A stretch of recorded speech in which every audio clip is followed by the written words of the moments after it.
आज बात करेंगे सेकंड ग्रेड की बुक लिस्ट के बारे में। क्योंकि विद्यार्थियों के लगभग ये मन में रहता है कि कौन सी किताब पढ़ें, कहाँ से मैटर पढ़ें, इसमें से सारे प्रश्न आ जाएंगे क्या, आरपीएससी डी पूछ रही, अगर इसमें से नहीं आया तो देखिए, बात करते हैं थोड़ी प्रैक्टिकल कि अगर हम कोई भी किताब है, जैसे जैसे एक दीनदयाल की किताब आती है ज्योग्राफी की, ठीक है, उसी तरीके से हिंदी ग्रंथ अकादमी की किताबें आती है, जैसे दुर्ग की अलग आती है, राजस्थान के 41 जिलों की स्थानावली अलग आती है। तो हम वो 500 पेज की किताब नहीं पढ़ सकते, और पढ़ लेंगे तो उनको याद नहीं रख सकते। हमारा मेन मोटिव ये होता है कि सेकंड ग्रेड के फर्स्ट पेपर में 40% जो है वो कम से कम ये होने चाहिए, ठीक है। और मैं अपनी बताऊं तो मेरे जब सिलेक्शन हुआ था तो मेरे फर्स्ट पेपर में थे 62, यानी 62% सही थे और अच्छे थे। उस टाइम पेपर का लेवल भी टफ था और अच्छे थे 62%। तो अब ये है कि 100% पूरे के पूरे ना तो अपने को पढ़ने हैं, ना अपने पढ़ सकते हैं, और अगर 100 पढ़ लेंगे तो उनको याद नहीं रख सकते। हमेशा एग्जाम में स्मार्ट स्टडी इसी को कहते हैं कि ये पता हो अपने को कि कौन सी चीज कितनी ज्यादा इंपॉर्टेंट है। अब जैसे आप अगर राजस्थान के राजवंश लेके बैठ जाओगे तो उनमें ये है कि आप कितना डीप जा सकते हो, ये उसका अंत नहीं है कोई। तो आपको क्या बेसिक पढ़ना होता है, हाँ इतने से आएगा तो मैं सही कर दूंगा। अब ज्योग्राफी की अगर बात करो आप, तो ज्योग्राफी कई किताबें ऐसी जिनमें से 400 पेज दे रखे हैं। इस पॉलिटी की भी आपको मिल जाएगी 400 500 पेज की किताबें। अब ये बताओ, आप वो 500 पेज पढ़ सकते हो, उसको उतने ज्यादा फैक्ट याद नहीं रख सकते। और अब मुश्किल से 4-5 महीने पेपर के बचे हैं, फिर मार्च अप्रैल मई जून और जुलाई में है ही, तो 4-5 महीने आपके पास। उसमें से क्या करना है, कैसे करना है, और ये किताबें ये भी बताऊंगा कि ये किताबें इंपॉर्टेंट क्यों है। सिर्फ ये नहीं बताऊंगा कि ये किताब पढ़ो आप, ये भी कि ये किताब क्यों पढ़नी है और दूसरी किताबें क्यों नहीं पढ़नी। आपको कैसे पता? क्योंकि मैंने पढ़ी है और मेरे को पता है अच्छे से कि हाँ ये चीज ज्यादा इंपॉर्टेंट है और ये यहां से पढ़नी सही रहेगी। शुरू करते हैं राजस्थान हिस्ट्री से। राजस्थान हिस्ट्री की कई किताबें हैं, किसी के पास जैसे हो सकती है कि स्प्रिंग बोर्ड वाली हो, वो भी बढ़िया है, लेकिन राजस्थान हिस्ट्री की संकल्प की किताब बढ़िया है। क्यों? क्योंकि राजस्थान हिस्ट्री में आप अगर पीछे का सेकंड ग्रेड का पेपर देखेंगे ना, तो उनमें एक सभ्यता वाला एक बहुत डीप प्रश्न पूछा था, जैसे कालीबंगा वाला, और कुछ है कि अपने जो प्रजामंडल वगैरह ये भी डीप पूछते हैं। तो ये डीप पूछते हैं, तो ये इस संकल्प में थोड़े डीप दिए हुए हैं, हिस्ट्री स्पेशली। तो हिस्ट्री के लिए मैं संकल्प रिकमेंड करूंगा। वरना आप ये करना राजवंश तो किसी से भी पढ़ लेना, राजवंश तो बहुत थोड़े, जो भी छोटे से छोटे आप पढ़ सकते हो उससे पढ़ लेना, ठीक है। और जो मॉडर्न राजस्थान है ना, मॉडर्न राजस्थान जैसे कि प्रजामंडल हो गया, किसान आंदोलन हो गए, जनजातीय आंदोलन हो गए, ये जो टॉपिक है इनमें से सबसे ज्यादा प्रश्न आते हैं। तो आपको राजस्थान हिस्ट्री में मेन फोकस करना है एक तो सभ्यताओं पे, क्योंकि सभ्यताएं 2 से 3% देख के जाती है, ठीक है। अब बात करते हैं आर्ट एंड कल्चर की पटना स्प्रिंग बोर्ड की। क्यों? क्योंकि आर्ट एंड कल्चर बहुत वास्ट है, बहुत बड़ा है, आप कितना ही पढ़ सकते हो उसमें।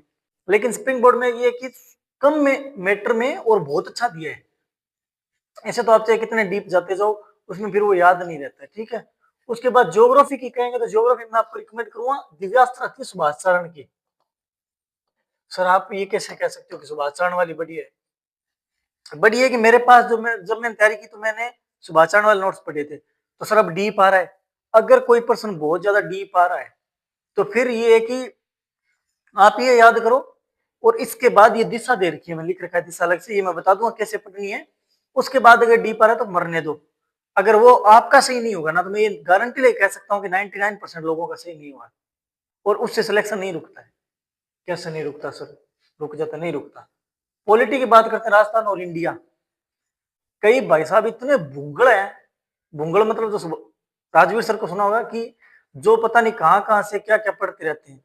जैसे कि अगर राजस्थान और इंडिया की बात करें तो स्प्रिंग बोर्ड की किताब आती है। क्यों, ये क्यों कह रहा हूं मैं? क्योंकि आप कई घोटे मारते हैं, फिर घोटे मारते हैं कि ये प्रस्तावना का महत्व क्या है, हम्म, मूल अधिकार का क्या इंपॉर्टेंस है, हम्म, मूल अधिकार कहां क्यों जोड़े गए। तो ये जो है ये आपके काम के नहीं है, वे कहां से जोड़े लिए गए ये इंपॉर्टेंट है। लेकिन अब आप डीपीएसपी के पूछोगे कि इसका भारतीय संविधान में प्रासंगिकता क्या है, तो ये रिटर्न नहीं जाते। सर अगर प्रश्न कथन कारण वाले बना दिए तो फिर वो अगर नहीं करने देना चाहता ना सामने वाला, तो फिर भी नहीं होंगे। तो ये स्प्रिंग बोर्ड की किताब है, बढ़िया है। अगर इंडिया ज्योग्राफी की बात करें तो इंडिया ज्योग्राफी भी स्प्रिंग बोर्ड की बढ़िया आती है, क्योंकि शॉर्ट में नोट्स हैं, कथन कारण मत पढ़ना बाकी, और इसके वो है ज्यादा विशेषताएं वगैरह मत पढ़ना, बाकी ठीक है बढ़िया है। साइकोलॉजी मैं आपको बहुत अच्छे से रिकमेंड करूंगा कि साइकोलॉजी 100 पारिक सर है, ठीक है, गवर्नमेंट टीचर लगे हुए हैं, हालांकि मैं इनको पर्सनली नहीं जानता ना इनसे मिला हूं, लेकिन इनकी किताब वास्तव में बहुत अच्छी है। और इसका आपको एक कारण बताऊं कि इनकी किताब से क्यों प्रश्न आते, क्योंकि अब की बार देखना आप रीट में जो प्रश्न आए थे उनमें इंग्लिश की टर्मिनोलॉजी दे रखी थी, और वो इनकी किताब में है। बहुत सी किताबों में हिंदी में दिया होता है, वो इंग्लिश में नहीं होता, इस कारण से ये बढ़िया है। करंट अफेयर की बात करें तो विकास गुप्ता जो स्प्रिंग बोर्ड में पहले थे और अभी इनका चैनल बना रखा है इन्होंने अलग से, इनकी क्या है मैगजीन आती है, और आपको कोई कोर्स खरीदने की जरूरत नहीं है। इनकी एक ही विकास गुप्ता की चैनल है, एक आप यूट्यूब पे देखोगे तो इनके चैनल पे मिल जाएगी, वो हर महीने की मैगजीन आती है, उसमें से राजस्थान वगैरह पढ़ लेना। वर्ल्ड ज्योग्राफी की बात करें तो इसके नोट्स भी सेल्फ बना लेना, क्योंकि मैं तो ये कि मैंने कहीं से इतना ज्यादा वर्ल्ड ज्योग्राफी पढ़ा नहीं था, क्योंकि मेरे पास टाइम नहीं था। आप कोई भी किताब देख लेना जो शॉर्ट नोट्स होना तो वो देखना, अगर किसी के नोट्स मिल जाए ना तो मैं नोट्स प्रेफर करूंगा। इकोनॉमिक्स, तो इकोनॉमिक सर्वे आता है आपके, ये यूट्यूब वीडियो से देख लेना, इजीली हो जाएगा, इतनी ज्यादा कोई हेडेक लेने वाली बात नहीं है कि आप इकोनॉमिक सर्वे कहीं ये कि 300 पेज का सर्वे लेके बैठ जाओ पढ़ने, नहीं। सर्वे में ये कि बहुत थोड़ा पढ़ना होता है और फिक्स पढ़ना होता है जो पेपर में आने वाला है।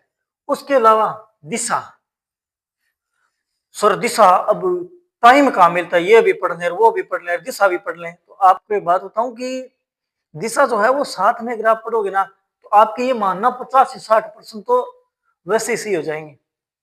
अब फिर कई आते हैं महानुभव, वो लेके बैठते हैं दिशा कैसे, कि दिशा को उठाई और आज मैं दिशा पढ़ूंगा, 3 घंटे तक दिशा करते हैं, फिर अगले दिन फिर 3 घंटे दिशा करते हैं, इसको रिवीजन को टाइम ही नहीं मिलता। ऐसे नहीं करनी है, जो टॉपिक पढ़ लें आप उसके क्वेश्चन आंसर निकाल लें, लास्ट 10-15 मिनट लगेगी, ठीक है, एक टॉपिक छोटा टॉपिक है तो उसमें, बड़ा है तो उसमें घंटे भर लग जाएगा, लेकिन इससे सीधे सीधे प्रश्न आते हैं। फिर ये करना कि जो प्रश्न ये है कि आपको नहीं आ रहा ना उसको गोला कर लो और दोबारा पढ़ लो। बाकी नेक्स्ट अलग वीडियो में बात करेंगे। एक मैं ये रिकमेंड करूंगा, राजस्थान अध्ययन है ना 6 से 10 की, ये जरूर पढ़ना। सर ये कहाँ से पढ़े, किताब ला के पढ़े नहीं, किसी भी कोचिंग की ले लेना, जैसे मैंने तो सुभाष चारण की पढ़ी थी, बाकी और कोई भी कोचिंग की बढ़िया हो, और जो कोई कोचिंग किसी, अरे राजस्थान में घनी कोचिंग है बाप पर, मान लो अगर दुकान आ जाए थे कि भाई जी माने काम कर तू 6वीं और 10वीं को सारांश दे दे तो वो थारा कम से कम 30 किताबा पटक दे। तो बात है कि जक्की भी किताब मिले 6वीं और 10वीं को सारांश बा पढ़ लियो, ठीक है। गुरुजी आ तो जाके आज जेगा कि नहीं कौन जाए, जे ना याद तो मैं कोई तो पढ़ लियो, इनको 80% याद कर लियो, कोई सिलेक्शन ना हो। बाकी जी कठन कट दफाना पड़े वो थे, सोचो मैं 500 पेज की किताब पढ़ लिया तो भी मुझे सारा को नहीं आवे, आज जेगा तो करण कौन देगा आगलो, अगर 3-3 पेज का प्रश्न बना दिए थे क्या कर लियो, भी टाइम ही कौन बच्चा को तो रीट में आवा तो ही कौन होया, तो बात टेंशन ना लियो। बाकी अपन और बात कर लेंगे। आईआर जो है ये मैं कहूँगा आप सेल्फ पढ़ लेना भी, जिसमें जवाहरलाल नेहरू का जो योगदान वगैरह है वो आपको जो भी नोट्स उचित लगे, क्योंकि मेरे पास इसके लिए कोई स्पेसिफिक मैटर है नहीं, और जो स्पेसिफिक मैटर नहीं है तो मैं उसका बताना प्रेफर नहीं करता। ये नहीं मैं मुंह चक्के उठा दूं, हाँ वर्ल्ड ज्योग्राफी का आप ये करना कि फलानी पढ़ लेना, नहीं ये नहीं है, जो मेरे को पता है कि कौन सी अच्छी है वो बताऊंगा, बाकी आप अपने हिसाब से देख लेना, जो छोटी हो। नोट्स को पहचानने का तरीका कैसा होता है, जो छोटी हो और आप दिशा के प्रश्न निकालो तो उसमें से ये देखना प्रश्न लगभग आए हुए हो, सारे नहीं आते लगभग प्रश्न आए हुए हो, तो बढ़िया किताब है। ठीक है, मिलते हैं नेक्स्ट वीडियो में।